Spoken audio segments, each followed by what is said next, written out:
Hey guys, Ogenslav here, and we just bought 30 acres of land in West Virginia. This is the first time I'm seeing the property in person.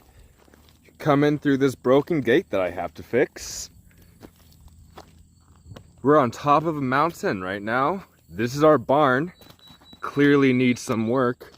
The people before us had horses, but that was years ago. We have another storage shed over there with some hay bales already. And there's the home itself. We made it.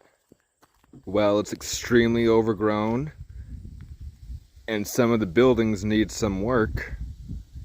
But for the price and for 30 acres, this is our home. What do you think, Taco? Do you like a new home? And when I walked up, right outside that coop over there, an entire flock of golden finches flew out. That was pretty neat. Well, let's go check out inside. Hi, Gala.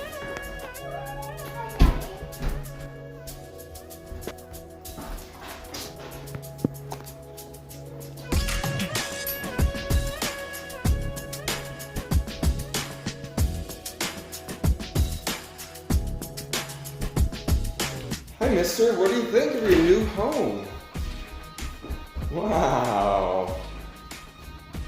So our property comes with a second dwelling, which we looked inside and it's trashed. It's moldy. There's exposed insulation on the top. Here's one of the storage sheds that our property came with. As you can see, the previous tenants left quite a bit of stuff behind. Whoa, that's pretty cool. So I have the luxury of sifting through all of this stuff and seeing what's trash and what's worth keeping.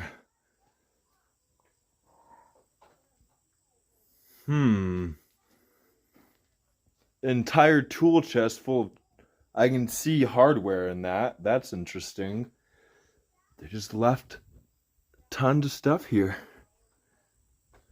Okay, let's look at the next barn.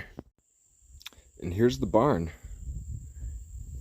It's also in a little rough repair and has lots of things to go through like the other shed. But we'll see what is usable and what is not usable. As I said before, the people before us used to have horses. They still have bales of hay. Horse poop inside the stable still. At least a decade old. Horseshoes. Here's the run out. Obviously very overgrown. And there's an upstairs. Ooh.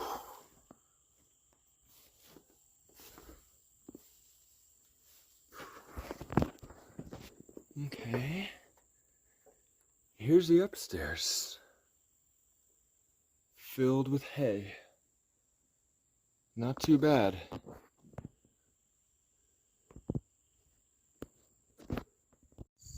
Well, it's the first morning at the new homestead, and I still can't believe that this is all our property. It's just completely gorgeous and beautiful. My kids are having a great time at the playground that it came with. They love it.